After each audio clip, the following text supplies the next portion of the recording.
오늘도 주님의 은혜가 충만하시기 바라겠습니다. 오늘 말씀은 마태복음 19장 3절에서 9절입니다.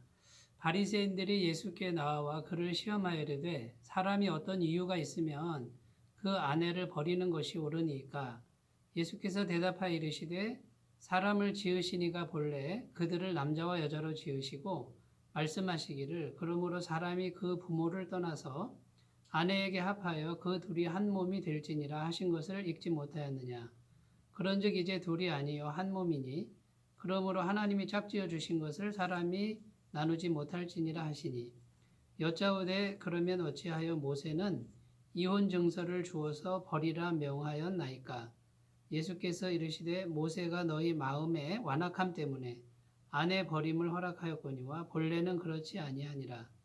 내가 너희에게 말하노니 누구든지 음행한 이유 외에 아내를 버리고 다른 데 장가드는 자는 간음함이니라. 아멘. 바리새인들이 예수님께 와서 시험하려고 질문을 합니다.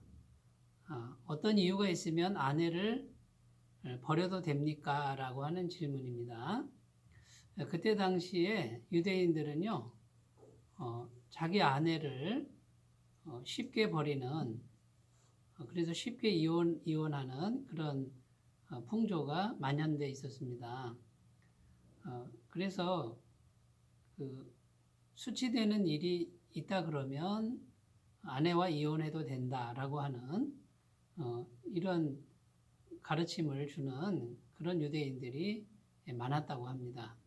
그런데 그 수치되는 일이 오늘 말씀에 예수님께서는 오직 간음한 것, 그 부인이 아내 되는 사람이 간음한 이유 외에는 아내를 버리면 안 된다라는 것이고요. 간음하지도 않았는데 그 아내를 버리고 다른데 장가드는 남자는 그 사람이 간음을 행하는 것이다. 이렇게 오늘 말씀에 9절 말씀에 결론적으로 맺고 있습니다. 그런데 이때 당시 사람들은 수치되는 일이 있으면 이라는 이 구절을 광범위하게 적용했습니다. 꼭 간음이 아니더라도 남편의 명예라든지 가문의 명예라든지 이것을 실추시키는 일이 있으면 언제든지 이혼을 해버리는 이런 풍조가 만연했던 거죠. 그런데 바리새인들은 예수님을 공격하려고 그러는 겁니다. 간음한 이유 외에는 버리면 안 된다라고 이렇게 예수님이 말씀하셨을 때 그때 당시에 왕이 헤롯 왕인데 이 헤롯 왕은 아내를 버리고 동생의 아내를 취했던 사람이죠. 그러면 헤롯 왕의 미움을 받게 하려고 이런 수를 쓰는 것이죠. 그래도 우리 주님께서는 진리에 입각해서 또 성경으로 돌아가서 하나님의 말씀을 전하고 있습니다. 그러면서 주님께서는 결혼의 목적, 진정한 목적이 무엇인가 이것을 말씀하시는데 창세기에 하나님께서 결혼의 제도를 만드셨다라는 것이죠. 아주 아름다운 제도라는 것인데 사람이 독차하는 것이 좋지 않다 이렇게 판단하시고 아담의 갈비뼈를 취해서 여자를 만드셔서 결혼을 시키셨습니다. 사람은 인격체로 되어 있는데 인격체는 다른 인격체와의 교제를 통해서 평화를 누리고 성장해가는 이런 구조로 되어 있습니다. 인격을 가지신 하나님 자신도 성부, 성자, 성령 이 세 분이 완전한 사랑으로 연합된 구조로 되어 있는 것을 알 수 있습니다. 연세 드신 어르신들 보면요.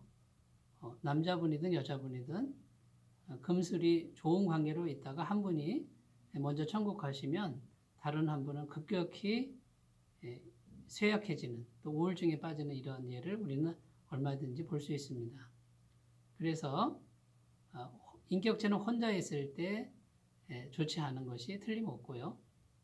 사랑의 관계 속에서 서로 인격과 인격이 만나서 교제를 나눌 때 행복하고 또 생기가 도는 이런 것은 틀림없는 진리라고 할 수 있습니다.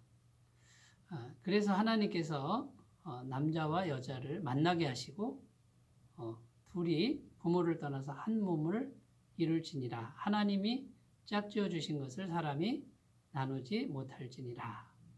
이렇게 말씀하셨습니다. 그러니까 음행한 연고 외에 다른 여자를 취하는 것은 간음이라고 분명히 주님 말씀하십니다.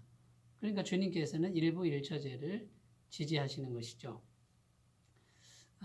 사랑하는 여러분, 창조 때에 이렇게 아름다운 제도를 만들었는데 오늘날 왜 그렇게 가정이 깨어지고 부부관계가 깨어지는 것입니까? 그것은 남자든 여자든 그 심령 속에 마음 속에 죄가 가득 차고 이기심이 가득 차고 또 여러 가지 좋지 않은 그런 품성들이 길러져 있기 때문에 서로 상처 주고 또 서로 사랑으로 연합하지 못하는 그것 때문에 서로 깨지고 상처 주면서 깨어지는 그런 결혼 관계가 많이 발생하고 있습니다. 그럼에도 불구하고 우리는 결혼 관계 안에서 갈등도 있고 싸움도 있고 분쟁도 있겠지만 서로 대화하고 또 그리스도의 말씀을 서로가 묵상하면서 하나님의 뜻을 생각하면서 하나님께 기도하면서 연합하려고 노력할 때 우리의 인격은 성장하고 신앙도 성장하게 되는 그런 신비가 담겨 있다는 것을 믿고 잘 인내하시고 또 그리스도의 사랑을 배워가는 그런 결혼 관계를 유지하시기를 바라겠습니다. 이런 결혼 관계는요, 그리스도와 우리 주 예수님과 교회와의 관계를 또 설명합니다. 그리스도는 우리의 남편이 되고 교회는 그리스도의 신부라고 성경은 말씀하고 있습니다. 신랑 되신 예수님께서는 신부된 교회를 위해서 십자가에서 자신의 전부를 찢으시고 전부를 다 희생하면서 교회를 사랑하셨다라고 기록합니다.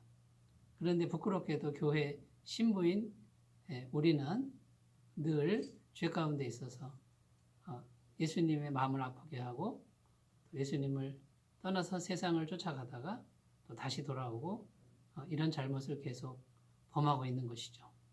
그럼에도 불구하고 신실하신 신랑이신 우리 주 예수님은 늘 기다리고 계신다라는 사실입니다.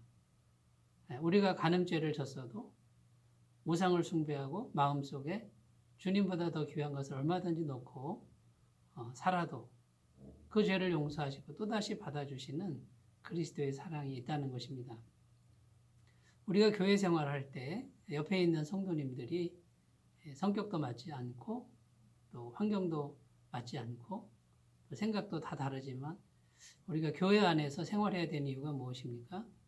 그런 훈련 과정을 통해서 우리는 그리스도의 사랑을 배울 수 있고 또 그리스도의 장성한 분량까지 믿음이 성장하게 된다는 것입니다. 그러므로 우리 각자가 다 그리스도의 신부인데 이 신부들이 교회를 이루고 또 교회에 모여서 함께 예배하고 찬송하면서 서로 용서하고 부대끼면서 그리스도께로 나아갈 때 그것이 신랑 되신 그리스도와 신부인 교회가 온전히 연합하는 아름다운 교회 공동체로 아름다운 주님과의 결혼의 그런 공동체로 나가게 될 줄로 믿습니다. 사랑하는 여러분, 오늘도 교회 생활 잘 하시고요. 교회 안에서 여러 가지 일들이 있어도 잘 인내하시고 또 기도하시면서 지혜롭게 넘기시길 바라겠습니다. 오늘 말씀에 이혼 증서가 나오는데 이 이혼 증서는 여자를 버리면 그 여자는 다른데 시집을 못 갑니다. 그러면 그때 당시에는 생계가 막막했습니다. 살 길이 막히는 것이죠. 그것 때문에 이혼 증서를 써주라고 모세가 말했는데 이제는 결혼해도 다른 사람에게 결혼해도 된다는 합법적인 증서를 마련해 주라는 사랑의 법이었습니다. 이혼 증서를 아무 때나 써주라는 것이 아니죠. 그러므로 우리는 내 옆에 있는 사람을 끝까지 사랑하고 끝까지 남편으로서 아내로서 옆에 자리를 지켜주시는 귀한 삶이 되시기 바라겠습니다. 기도하겠습니다. 하나님 아버지, 이러므로 남자와 여자가 연합하여 한 몸을 이룰지노라. 하나님이 짝지어 주신 것을 사람이 나누지 못할 것이다 라고 하는 하나님의 마음을 우리가 오늘 받을 수 있게 도와주시고 아름다운 창조 작품, 그 결혼에 대해서 다시 한번 생각할 수 있도록 도와주시며 무엇보다 내 옆에 있는 사람이 먼저 문제가 아니고 내 안에 있는 죄성이 이기심이 문제인 것을 깨닫게 하시고 주님의 십자가 앞에서 날마다 회개하고 또 날마다 돌이키는 삶을 먼저 살아가게 도와주시고 그리고 내 옆에 있는 사람이 내 마음에 들지 않더라도 끝까지 섬길 수 있고 인내할 수 있는 그런 능력과 믿음을 허락해 주옵소서. 아름다운 결혼, 아름다운 가정, 아름다운 교회가 되도록 노력할 수 있는 그런 의지를 주시고 하나님의 도우심으로 아름답게 이루어 가도록 인도해 주옵소서. 예수님의 이름으로 기도드립니다. 아멘. 오늘도 주님의 은혜 가운데 평안하시기 바라겠습니다. 감사합니다.